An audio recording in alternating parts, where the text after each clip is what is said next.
There is a way that Indigenous people live in relation to land that we've kind of gotten away from when we talk about education.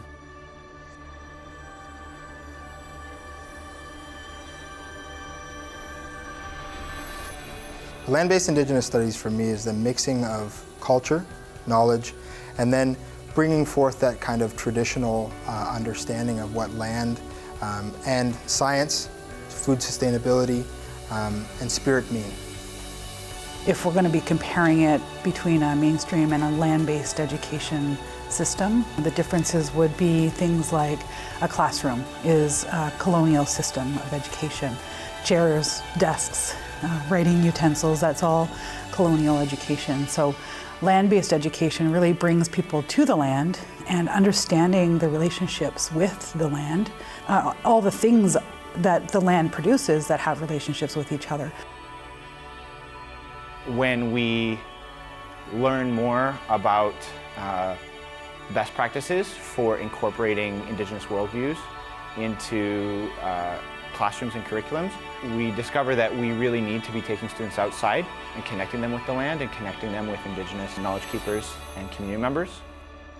A lot of mistakes were made with colonization, and what it's done is it's made us reliant heavily on grocery stores and food that's really not feeding our spirit and our thriving as humans. And so part of this work, it's not just about planting trees, it's more about recovering people's memory of what it means to be a human.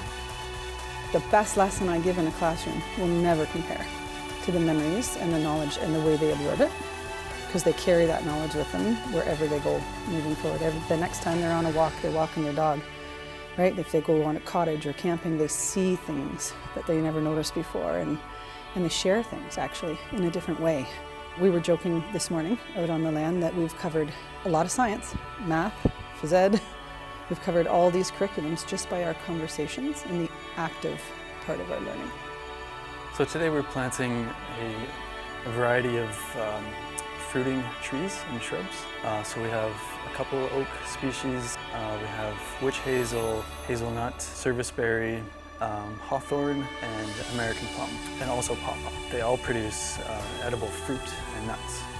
It is not learning in the sense of I am learning something new, but it's just more of a reassurance about how we need to spend time doing these kind of things, even though it might seem we're just planting trees all day, but I think it's more important than that.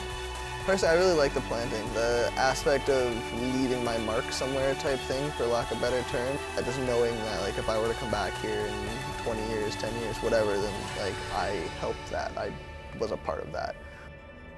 I really hope that students will walk away with an understanding about who they are in relation to the rest of Mother Earth. My favorite part of it is seeing the light bulbs go off when they realize, oh, wait a second, we are intrinsically connected to the land, right? Everything that I just put in my mouth at lunchtime, oh yeah, it came from the land.